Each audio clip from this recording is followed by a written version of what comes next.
Given how peak anime is right around the corner, that being Jujutsu Kaisen's very iconic Shibuya incident arc, I wanted to make a short, fun dissection on why this arc's titles have more meaning in them than what meets the Six Eyes. With that being said, let's use our domain expansions and get straight into the dissection.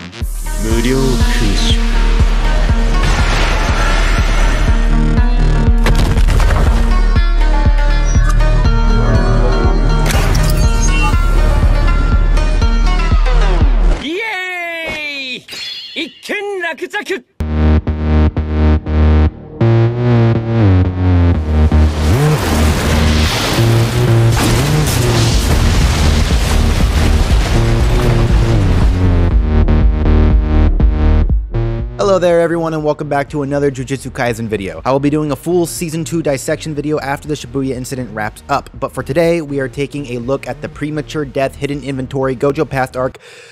Damn, that is a lot of titles for such a short arc, which brings me to the topic of today's video. I want to take a look at each title ranging from best to worst, in my opinion of course, while dissecting their meaning. Oh, and stick around to the end of the video to see how you can win a Jujutsu Kaisen Pop Funko. Let's briefly touch on the first title, Gojo's Past arc, my least favorite one. This arc title is just straight up bland and boring to me because of its straightforward and telling name. It barely touches on the overall point of the plot, and yes, this arc is literally Gojo's backstory, but if you think a little bit deeper, and in retrospect, it is all just a dream Gojo is having, remembering his relationship with Suguru. I believe the deeper plots within this arc are far more important than just Gojo's backstory. There is just so much more to this arc than what meets the eye. Take a look at the scene where Gojo wakes up and takes off his blindfold and is greeted by his students waking him up. If you look closely, you can notice an eye bag directly under his right eye, which just shows how drained he is, both physically and emotionally. Yes, we have seen that Six Eyes and Infinity does drain him constantly, which is why he wears the blindfold so he doesn't exhaust himself, which is what we did see earlier in the arc. But there's a little bit more to this if you look at the whole 5 episodes you just watched and experienced. It's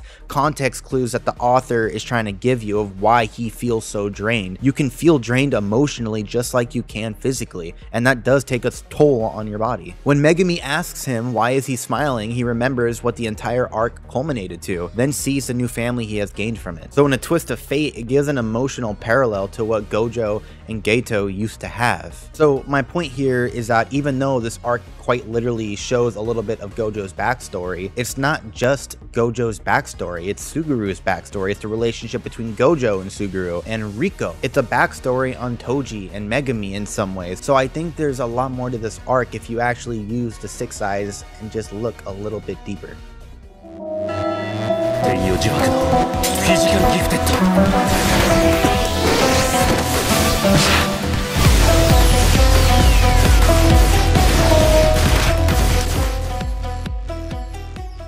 Next up, we have the Hidden Inventory arc, which is already far more appealing. In the literal sense, Hidden Inventory is simply referring to Toji Zenin, or Fushiguro, I should say, his cursed spirit companion who carries all of his cursed tools. I would like for you all to hear me out on what else this title could allude to.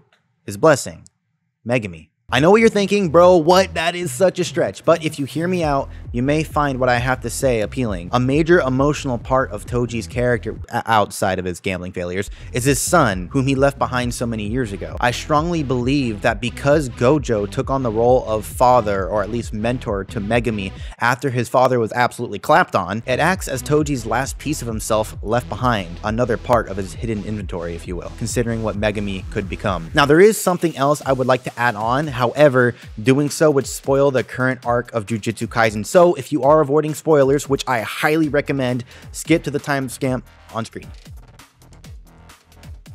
Once Gojo is unsealed in chapter 221, he finds that Itadori is no longer Sukuna's vessel. Megumi is. I find it both funny and interesting that Megumi comes from Toji's line and is now the one person who could potentially kill Gojo. And yes, technically it's Sukuna, but Sukuna is using the 10 shadows to his advantage, which is really affecting Gojo right now in the fight. So in a way, you could say Megumi is now acting as another weapon in Toji's hidden inventory because he's now killing Gojo. And I know Toji didn't plan it, but I didn't want to bring it up because I thought it was a funny little coincidence. Okay, welcome back to the spoiler-free domain expansion. Let's talk about the last title, Premature Death.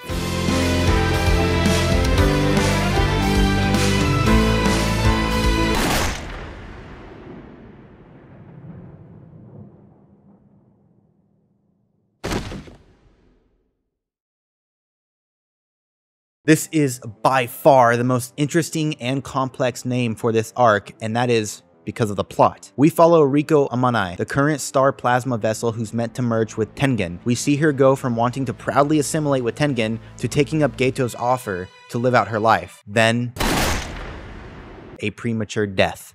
Riko is the premature death due to her dying at such a young age before she could either assimilate with Tengen or make the decision to live out her life. She barely even lived long enough to be even able to make that choice on her own. Her character and her premature death forever changed two best friends turned enemies.